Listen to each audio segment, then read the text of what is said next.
కానీ జైలుకి వెళ్ళాను, అనేక ఇబ్బందులు అనుభవించాను జైలు గోడల మధ్య. అదొక అంశం అయితే తెలంగాణ ఉద్యమం సమయంలో నేను కడుపులో బిడ్డను పెట్టుకొని ఉద్యమంలో నేను పాల్గొన్నానని చెప్పేసి, నేను పడ్డ కష్టం ఇది అని చెప్పేసి ఆవిడ ప్రజలకి తెలియజెప్పే ప్రయత్నం చేస్తున్నట్టు కనబడుతుంది. ఏమంటారు? అవునండి, ఇప్పుడు తెలంగాణ ఉద్యమం సమయంలో ఆవిడ తెలంగాణ జాగృతి అధ్యక్షురాలుగా తెలంగాణ సంస్కృతికి ఒక ఐడెంటిటీ, ఎందుకంటే ఐడెంటిటీ అనేది చాలా ఇంపార్టెంట్ అయింది కల్చర్ మీద. అప్పుడు తెలంగాణ సంస్కృతి జాతరలని ఇవన్నీ తీసుకొచ్చింది ఆవిడ. అద్భుతమైన సంస్కృతి బయట తీసుకొచ్చింది, మహిళలను బాగా అట్రాక్ట్ చేశారు. చాలా అద్భుతంగా ఒక ఐడెంటిటీ కల్చరల్ ప్రోగ్రామ్స్ ద్వారా, సాంస్కృతిక కార్యక్రమాల ద్వారా ఆవిడ అద్భుతం చేసింది. ఇప్పటికి కూడా తెలంగాణలో ఏదైనా ఒక జాతర లాంటి ఏది జరిగినా కవిత గారు ఉంటే ఒక కళ ఉంటది అక్కడ. ఒక అంత అద్భుతంగా ఆవిడ చేసింది, మాట్లాడగలరు మంచిగా. ఎస్ అండి, ఆవిడ ఆ పోరాట పటిమ ఉంది. కానీ ఆ స్థానాన్ని ఆవిడ ఏ విధంగా తర్వాత చేశారు అనేది చాలా ఇంపార్టెంట్ అనమాట. ఇప్పుడు కేసీఆర్ గారు ఏ రోజు కూడా ఈవిడ్ని హరీష్ రావు గారిని, కేటీఆర్ గారిని వేరువేరుగా వివక్షతో చూడడం అనేది లేనే లేదు అనేది ఇక్కడ మనకు స్పష్టమైపోతుంది. ఇంకా మీరు అడిగింది ఏంటంటే సింపతి అంటారు. ఈ రోజు ఆవిడకున్న పరిష్కారాలు ఆవిడ ముందున్నవి రెండే. ఆవిడ అస్తిత్వాన్ని కాపాడుకోవడానికి, ఆవిడ అంబిషన్, ఆవిడ లక్ష్యాన్ని సిద్ధింపజేసుకోవడానికి, అది ఏ లక్ష్యమైనా పొలిటికల్గా. రెండు, ఆవిడ అస్తిత్వాన్ని కాపాడుకోవడానికి రెండు మార్గాలు ఉంటాయి. ఏ పార్టీలో కలిసిన అస్తిత్వం ఉండదు, ఎందుకంటే తెలంగాణ ఐడెంటిటీ ద్వారా వచ్చినప్పుడు, అలాంటి తెలంగాణ పార్టీ అలా ఉన్నప్పుడు, దాని సృష్టికర్త కేసీఆర్ గారు, ఆవిడ తండ్రి అలా ఉన్నప్పుడు ఆవిడ ఎక్కడికి వెళ్ళినా ఆవిడ టోటల్లీ సైడ్ లేని ఆత్మహత్య సదృశ్యం. కాబట్టి ఆవిడ ముందున్న రెండు పరిష్కారాలు ఏంటంటే, తండ్రితో మాట్లాడుకుని పార్టీలో ఉండడం, ఒక స్థానాన్ని సంపాదించి, ఏది ఆ తండ్రి ఏ స్థానాన్ని ఇస్తే ప్రజల యాక్సెప్ట్, లేదా రెండో పార్టీ పెట్టాలి తెలంగాణ ఐడెంటిటీతో. ఇప్పుడు ఆవిడకి ఒక ఐడెంటిటీ ఉంది కల్చరల్లో ఇలాగా. ఆ విధంగా సాంస్కృతికంగా తెలంగాణ సంస్కృతి ప్రమాదంలో ఉంది. ఇప్పుడు కేసీఆర్ గారు దేవుడే, కేసీఆర్ గారు మా తండ్రి, ఆయన నాకంటే చాలా గౌరవం, కానీ ఆయన చుట్టూరు ఉన్నవాళ్ళు బాగోలేదు, ఆయన తర్వాత చాలా ప్రాబ్లం ఉంటుంది పార్టీ, కాబట్టి నేను బతికించాలంటే తండ్రి వారసత్వాన్ని కాపాడ్డాను నేను అని తండ్రి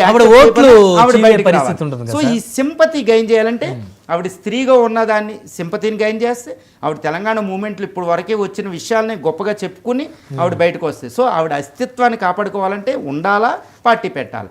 అంటే పార్టీ పెట్టడానికి కావలసిన బ్యాక్గ్రౌండ్ని ఆవిడ తద్వారా ఏర్పాటు చేసుకుంటుంది ఈ పదాల ద్వారా అనేది మనకి ఇక్కడ సుస్పష్టం అవుతుందండి. సో కవిత గారు భవిష్యత్తులో ముఖ్యమంత్రి కావాలనేటువంటి కోరిక ఆవిడకి మొదలైంది అనేదైతే ప్రజలకు అర్థమైంది సార్. ఎస్ అండి, ఇప్పుడు ఆవిడ చాలా పదవుల్ని ఆవిడ అలంకరించడం జరిగింది.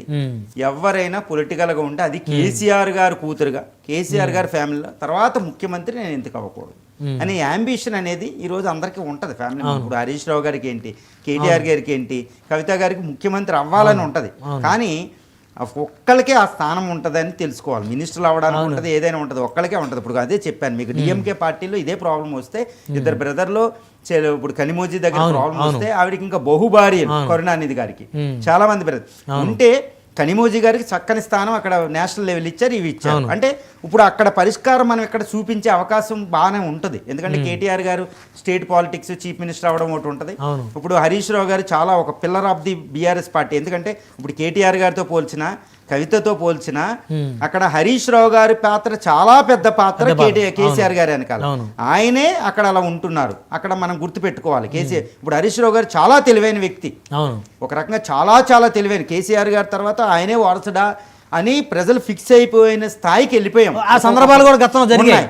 అంత హరీష్ రావు గారే ఎన్ని సమీకరణాలు, ఈ డైనమిక్స్ ఆఫ్ ది పాలిటిక్స్, ఈ రాజకీయ సమీకరణాలు అన్నీ చూసి ఏ నిర్ణయం తీసుకున్నారు. ఈరోజు కేసీఆర్ గారితో వెనకాల ఉన్నారు, అపోజిషన్ అటాక్ చేస్తున్నారు, ఎక్కడెక్కడ మాట్లాడుతున్నారు. ఆయన వేరే పార్టీలోకి వెళ్ళే ప్లేసే అక్కడ లేదు అనేది అక్కడ అర్థమవుతుంది.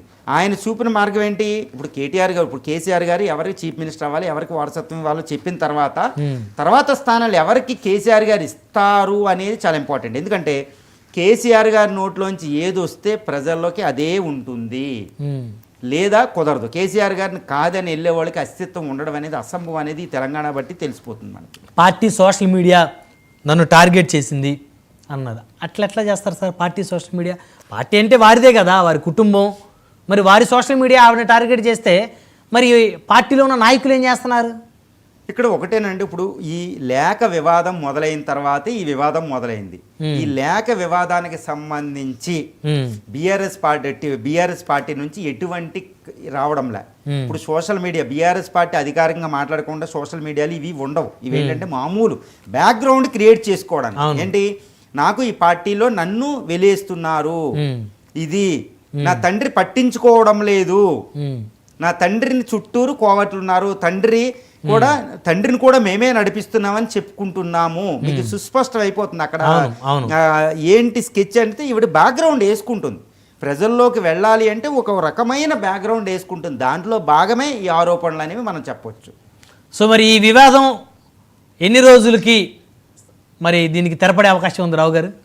ఇది ఏమి లేదండి, ఇది ఫ్యామిలీ వివాదం కాబట్టి ఇది అంటే ఫ్యామిలీ వివాదంగా చూడాలా, పార్టీ వివాదంగా చూడాలా? ఇక్కడ ఫ్యామిలీ వివాదం. ఎందుకంటే కేసీఆర్ గారు చాలా అత్యున్నతమైన నేత, తర్వాత బ్రదర్స్, ఇది ఫ్యామిలీ మెంబర్సే కాబట్టి ఇది పార్టీకి కూడా అంత మంచిది కాదు. ఎందుకంటే వచ్చే లోకల్ బాడీ ఎలక్షన్స్ వస్తాయి. ఇప్పుడు తెలంగాణలో లోకల్ బాడీ ఎలక్షన్స్ వచ్చినప్పుడు ఈ వివాదం పొడిగింది అనుకోండి, వేరే పార్టీలు దీన్ని ఆసరాగా చేసుకుంటాయి, అడ్వాంటేజ్ గా తీసుకుంటాయి. కాబట్టి కేసీఆర్ గారు రంగంలో దిగి ఈ వివాదాన్ని చాలా త్వరలోనే కొన్ని రోజుల్లో పరిష్కరిస్తారని మనకు అర్థమైపోతుంది. తర్వాత ఒకవేళ కవిత గారికి ఆయన చూపించిన పరిష్కారం చూపకపోతే కేసీఆర్ గారు మీ ఏదైనా చేసుకోండి, పార్టీ ఇదని చెప్పుకుంది. ఇప్పుడు ప్రస్తుత పరిస్థితిలో మాత్రం BRS is KCR is the BRS. ఈయన నాయకత్వాన్ని ఛాలెంజ్ చేయడం అనేది బీఆర్ఎస్ లో ఎవ్వరికీ సాధ్యం కాదు. ఎందుకంటే ఇదేదో పార్టీ కాదండి, తెలంగాణ సృష్టించిన పార్టీ కాబట్టి ప్రజలు యాక్సెప్ట్ చేయరు. ఆయనకి ఏదో వచ్చినా కుదరదు. కాబట్టి ఈ పరిష్కారాన్ని కేసీఆర్ గారే వచ్చే కొన్ని రోజుల్లో ఫ్యామిలీగా సిట్టింగ్ చేసి దీన్ని పరిష్కరించే అవకాశం 1-2 వారాల్లో మనకు అయిపోతుందని భావించారు. చివరిగా రావు గారు ఒక అంశం, బీఆర్ఎస్ వచ్చే ఎన్నికల్లో కూడా బీఆర్ఎస్గానే వెళ్తారా, లేకపోతే సెంటిమెంట్ వర్కౌట్ అవ్వలేదు మళ్ళీ బి నుంచి టీకి ఏమైనా వచ్చే అవకాశం ఉందా సార్?